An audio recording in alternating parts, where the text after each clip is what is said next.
Hey guys, it's Mike Nelson here, founder of WholesalingHouses101.com, where we teach individuals like you, experienced and inexperienced real estate investors, how to flip houses and how to reach financial freedom. Now, today, what we're going to talk about in this part of the course is the initial visit to the property. My favorite part of them all, guys. This part, what I'm going to teach you is how to handle the sellers, how to get more comfortable with yourself to go out there and meet with them, and how to ultimately build up a great rapport with them so that you can get the property under contract and get that property to the closing table. All right, so let's go ahead and hop right into it.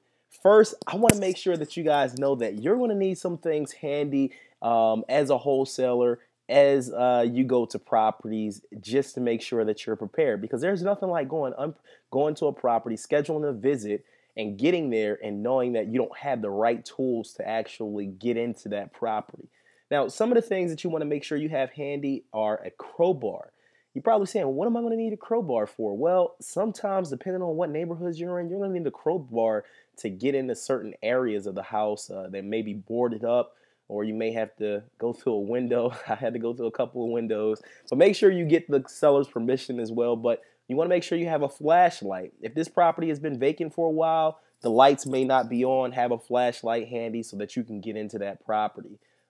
Make sure you have the comparable sales handy. That's always good to have, because when you go out to the property, the seller, they may bring up some questions, and you can just hand them the comparable sales and say, hey, this is what we came up with. This is what you're dealing with in the area. So make sure you have the comparable sales handy as well. All right, pants. You're probably saying, what am I going to need pants for? Well, I'm sorry, guys. You're going to need pants. But what I'm trying to say is you don't want to wear shorts, or a dress if you're a woman to a property. And the reason being is because when you go into a property that has been vacant for a while, if you have on shorts or a short sleeve shirt and there's fleas, they're going to get on you. So you don't want that going back to your car. You don't want that going back to your home. Just from experience, guys, you do not want to deal with fleas. So make sure you wear pants. Bring some bug repellent. I didn't have that on there on this list, but bug repellent, you're going to need that because these fleas, once you get fleas once, you're never going to want them again. And make sure you're prepared. Just learn from my experiences, guys. All right. Then next, you want to make sure you have a drill. Make sure you have a drill, because if the property is boarded up, you're going to need to use the drill to get the screws out of the board so you can get into the property. Honestly, I have all of these things in my trunk, guys. Make sure if you plan on doing this, make sure you for a long time, make this long term. Make sure you have those things available. And a notepad. Take notes. If you're going out there and you're looking at several different properties, chances are you're not going to remember one property from the other. So take notes so that you can go back and you can say, oh yeah, I do remember that about that property, or it did have this many windows, or something along those lines. So make sure that you have a notepad to take notes. All right. Contract talks. All right. The seller is going to have a couple of questions about the contracts. And if you want access to the contracts that I use, guys, it is available. Click the link below. I will have those contracts available for you, assignment contract as well as the purchase and sale contract, that will be able to help you, so you will get that property under contract. Now, the questions that they're going to have is the earnest money deposit. Man, do I have a story about the earnest money deposit. Make sure that you place the earnest money deposit with the title company or closing attorney. Never hand the earnest money deposit to the seller. I lost $2,000 on my first deal doing that. Make sure you never do that, okay? All right, so now the next thing. Oh, and the earnest money deposit, usually it's going to be on a contract at $1 to $10. You do not have to have anything else higher than that. Usually, if the seller's motivated, they're not even going to ask you about that. But if you have that $1 or $10, it makes that contract, it makes you have equitable interest in the property. So therefore, you're able to market it as if it's your own. Make sure that the earnest money deposit is not zero. Now, contingencies. Make sure that your contract has contingencies, which is ultimately out clauses in that contract. So therefore, if you don't find a buyer within the set period of time, you can back out of that contract at any time, so that you're going to be able to there's not going to be any legal implications against you. So make sure that the contracts has some contingencies. Now, some contingencies could be upon a partner's approval, and what that'll do is if your partner does not accept the offer on the property or whatnot, then you can go ahead and back out of that contract. Now, the contingencies, your partner can be anybody. Your partner can be your dog. Your partner can be your pillow. Your partner, it doesn't matter. Now, you want to check with your lawyer just to verify that is, it's okay to use these contracts.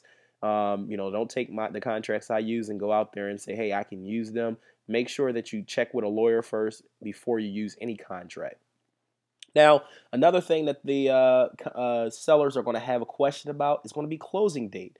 Usually we tell them we can close quickly in as little as 30 days, but we like to put 60 days on the contract because that gives us some time. We don't have to come back to them and get a new contract. And also, if any title issues come up, it gives us some time to go out there and to handle those issues and get anything done that needs to be. So that's just some of the things that you can think about, and they're going to have questions. So make sure you read over the contracts that you use and you know what's in there. So just if they ask you, you're prepared for those questions. Okay. Building rapport. When you're out at the property, one thing that you're going to make sure that you do is you want to make sure that you build a good rapport with the sellers. Okay. Now, the reason why you want to build a good rapport is I've had tons of properties under contract where buyers came in and tried to take it from underneath me, but we had good rapport with the sellers that they did not let that happen. I suggest you build good rapport as well. What is good rapport? Well, good rapport is basically you get out there. Give you an example. My assistant had spoke with a seller one day, and we told them that we wanted to meet them at the property. It was a Saturday morning.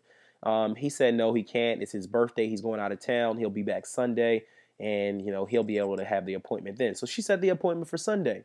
I get out to the property. I meet this guy, and I said, hey, how's it going? How's things going? Good. How was your birthday?